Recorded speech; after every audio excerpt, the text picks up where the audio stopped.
Deuteronomy Chapter 18.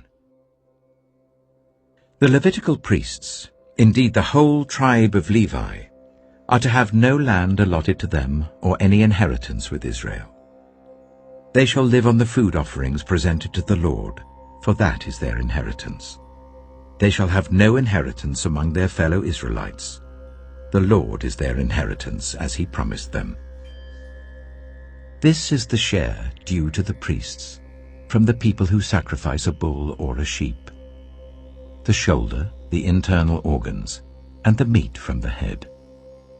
You are to give them the first fruits of your corn, new wine, and olive oil, and the first wool from the shearing of your sheep. For the Lord your God has chosen them and their descendants out of all your tribes to stand and minister in the Lord's name always. If a Levite moves from one of your towns anywhere in Israel where he is living, and comes in all earnestness to the place the Lord will choose, he may minister in the name of the Lord his God like all his fellow Levites, who serve there in the presence of the Lord. He is to share equally in their benefits, even though he has received money from the sale of family possessions. When you enter the land the Lord your God is giving you, do not learn to imitate the detestable ways of the nations there. Let no one be found among you who sacrifices their son or daughter in the fire, who practices divination or sorcery, interprets omens, engages in witchcraft, or casts spells, or who is a medium or spiritist, or who consults the dead. Anyone who does these things is detestable to the Lord. Because of these same detestable practices, the Lord your God will drive out those nations before you. You must be blameless before the Lord your God. The nations you will dispossess listen to those who practice sorcery or divination.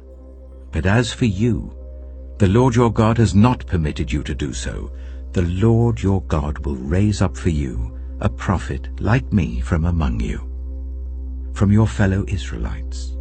You must listen to him.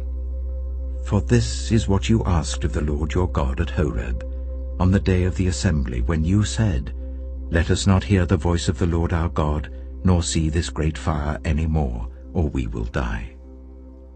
The Lord God said to me, "What they say is good.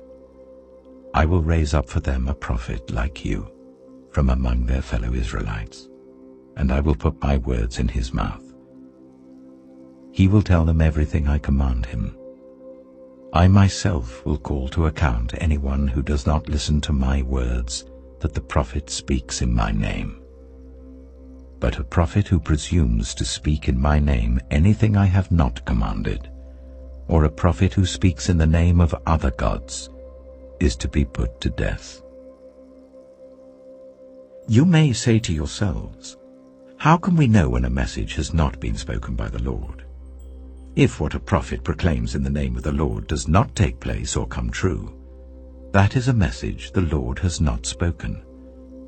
That prophet has spoken presumptuously, so do not be alarmed.